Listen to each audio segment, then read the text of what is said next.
بسم الله الرحمن الرحيم، والصلاة والسلام على رسول الله صلى الله عليه وسلم، ومن اتبعه ليوم الدين. آه أنا عندي فكرة. عشان في حالة حدوث زلازل، لو عشان لو البيت وقع على حد أو حاجة، آه أعوذ بالله يعني. فعندي فكرة. أنا شفت فيديوهات لناس وقع تحت مباني في سوريا وكذا. آه المشكلة هنا إيه؟ انت دلوقتي ممكن تقعد تحت المبنى لمدة ساعات طويلة، فممكن ما تلاقيش حد يديك مية او اكل. فانا عندي فكرة ان كل واحد فينا في بيته خلي جنبه ازازة بلاستيك، بلاستيك عشان ما تتكسرش، مقاومة للصدمات. تكون ازازة بلاستيك مليانة مية، لتر مية، 2 لتر. خليها جنبك جنب سريرك بالظبط، المكان اللي انت بتنام فيه خليها جنبك. واقفلها كويس. آه، ممكن برضك عايز تحط أكل.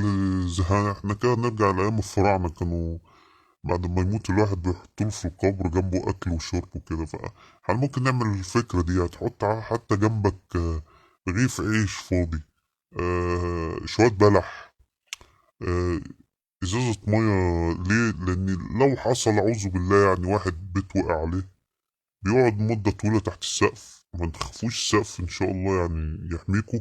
ربنا اللي بيحمي طبعا. أقصد يعني ممكن تنزل تحت السرير. يا إما مش عارف أقول، هي حاجة تبقى مضحكة لبعض، تدخل الدولاب الكبير لو فاضي. ممكن تلاجة، بس هتبقى صعبة فيها كهرباء، ما ينفعش. طبعا أنا شفت قبل كده فيديو تصويري يعني تخيلي، مرسوم 3D في اليابان او دولة معرفش يعني. الفيديو كان عن اختراع واحد بيتخيلوا ان هو عبارة عن سرير. وقت حدوث زلازل بيقفل على البني ادم اللي نام على السرير ده، ويدخله جوه، يتحول زي التابوت، بحيث يحميه من الهدم والمباني وكده.